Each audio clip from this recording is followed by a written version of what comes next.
আসসালামু আলাইকুম। দেখেন কত সুন্দর দৃশ্য এখান থেকে পাহাড়ের নিচে এই পাহাড়টা মাউন্টেনটা। আমরা কি এই পাহাড়টায় আছিলাম না? এইটার সর্বোচ্চ চূড়ায় সম্ভবত ছিল রুংরাং পাহাড়। এটা আমরা এটাই সবচেয়ে রুংরাং, এটার উপরে ছিলাম। এখন আমরা এখানে এই দেখেন আমরা এই পাহাড়ের খাদ দিয়া এখন যাইতাছি। এই যে পাহাড়, এদের নিচে দেখেন অবস্থা, এই পাহাড়ের খাদ দেখেন। ওই পাহাড়তে দুনিয়া ঘুরে আসছি, এইখান দিয়ে ঘুরা ওইখান দিয়ে গিয়া বিশাল এরিয়া ঘুরে আসছি, কি বলবো। আর এই আমরা খাল দিয়ে, পাহাড়ের একটা খাল দিয়ে হাঁটতেছি। দেখেন এখানে বৃষ্টি আসলে একটা রিস্ক, পাহাড় এই আপনার কি বলবো,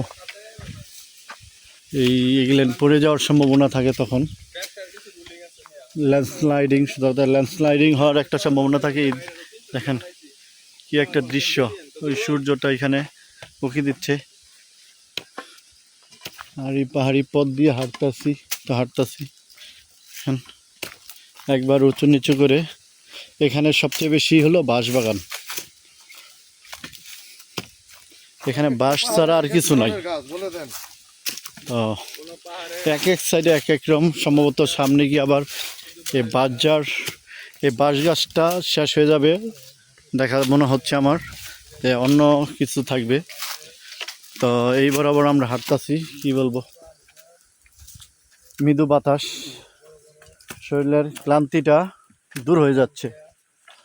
আমরা আলহামদুলিল্লাহ প্রতিদিন যেই ট্যুরটা ঘুরতেছি অ্যাডভেঞ্চার, প্রতিদিন হাঁটাহাঁটির পথ, এটা আমার জীবনে এত কষ্ট করি নাই।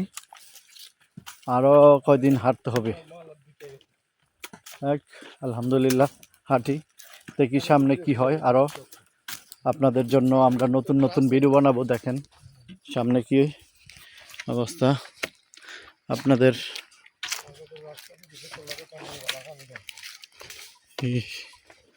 পাহাড় গেলেন,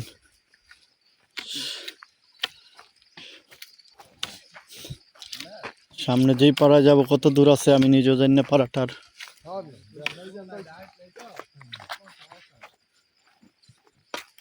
সব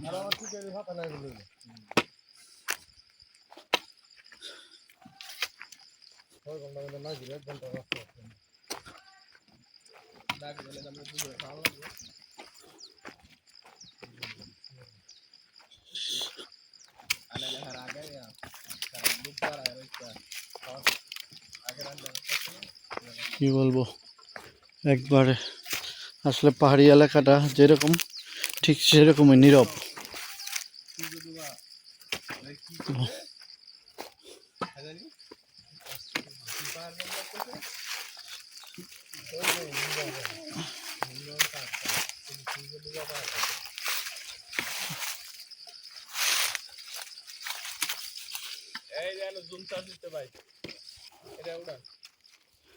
এখানে আগে জুম চাষ হয়েছে, এখন আরো 2 বছর এটা বন্ধ থাকবে। এই গত বছর এবার জুম চাষ হয়েছে, তো আর হবে না 2 বছর। হ্যাঁ, এই পর্যন্ত এগুলেন জুম চাষের জমি। তো তারা একটা জিনিস খারাপ লাগলে, জুম চাষ করতে গিয়ে তারা সব গাছ, পাহাড়ি যত গাছ আছে সব কেটে ফেলে। কারণ সেজন্য একটা কষ্ট লাগে। এই গাছগুলান প্রকৃতির ভারসাম্য রক্ষা করে। এত গাছ আমাদের দেশের সরকার এবং সেনাবাহিনীর, যেহেতু প্রশাসন পুলিশ তেমন নাই, তো সেনাবাহিনী তারাই দেখে রাখে। তো সেনাবাহিনীকে বলবো যে এই লুংলাং থেকে শুরু করে আশেপাশে তা পুরো এরিয়া যত আছে সম্পূর্ণ পাহাড় গিলাইন গাছ কাটা নিষিদ্ধ করা দরকার। এইভাবে গাছ কাটলে কী অবস্থা হয় পাহাড় গিলাইন দেখেন, এত খারাপ পজিশন যে ন্যাড়া হয়ে গাছপালা কাটলে তো একটা পরিবেশ নষ্ট হয়ে যায়। তো এই পরিবেশটা যাতে নষ্ট না হয়, গাছপালা না কাটে, সেটা করতে হবে। দেখেন এই গাছগুলো কেটে এখানে কোটি কোটি টাকার গাছ জায়গায় জায়গায় নষ্ট। তো সরকার এদিকে যদি দৃষ্টি দেয় এবং গাছ কাটা থেকে বিরত রাখে, মানুষকে দেখেন এখানে বিশাল গাছ কেটে ফেলাই থইছে। তো এটা অনেক পছন্দ ধরে গেছে গাছের, কি বলবো। তো এসব গাছ যদি এভাবে কাটে তাহলে কেমন লাগে প্রত্যেক জায়গায় জায়গায়। আমার দেখে এটা খুবই খারাপ লাগলো।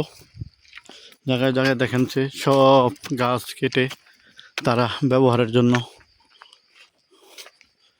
আর এখানে একটা জুমঘর, এখানে হয়তো আবার এবার চাষ হবে, এটা এবার চাষ হবে। যে বৃষ্টি আসলে এখানে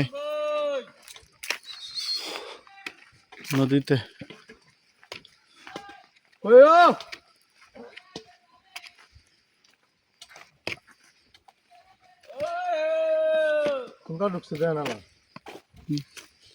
তো বামে ঢুকছে, বামে এই দুইটা পথ আসলে পথ, এই পাহাড়ি পথ অজানা হলেই বিপদ। পথ গেছে কয়েকটা ইউটার্নের মতো। তো আমরা এখন বামে শুনতেছি, বামে যেতে হবে, বামে। এখন আমি আবার শব্দ করি,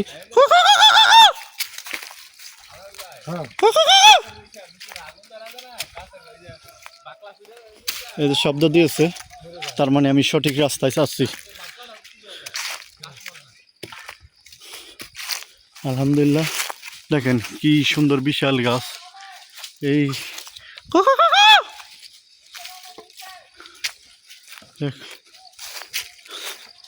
এই পাহাড়ি রাস্তা গেলেন এক বিপদ।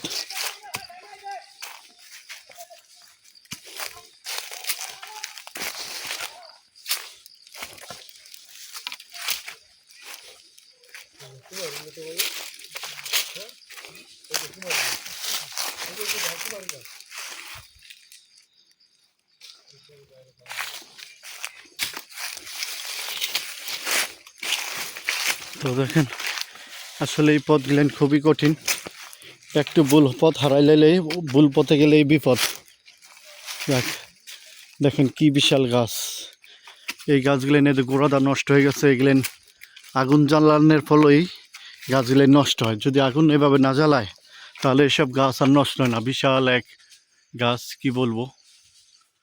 আল্লাহ, এটা শত শত বছর বয়স এই গাছটা বড় হইতে। দেখেন এই আগুন জ্বালানোর পরে এই গাছগুলি নষ্ট হয়ে যায় আস্তে আস্তে। তো জুম চাষের জন্য যেভাবে তারা আগুন জ্বালায়, পুরো পাহাড় পুড়ে ফেলে, তো এইটাই সেই অবস্থায় আছে।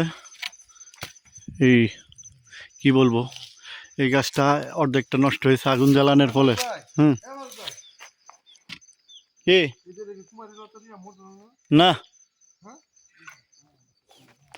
তো সবার দৃষ্টি আকর্ষণ করব। এখন সব অন্ধকার হয়ে যাচ্ছে, দেখি সামনে কি আছে। সবাই ভালো থাকবেন, সুস্থ থাকবেন, আর আমার চ্যানেলটা সাবস্ক্রাইব করে দিবেন। আসসালামু আলাইকুম।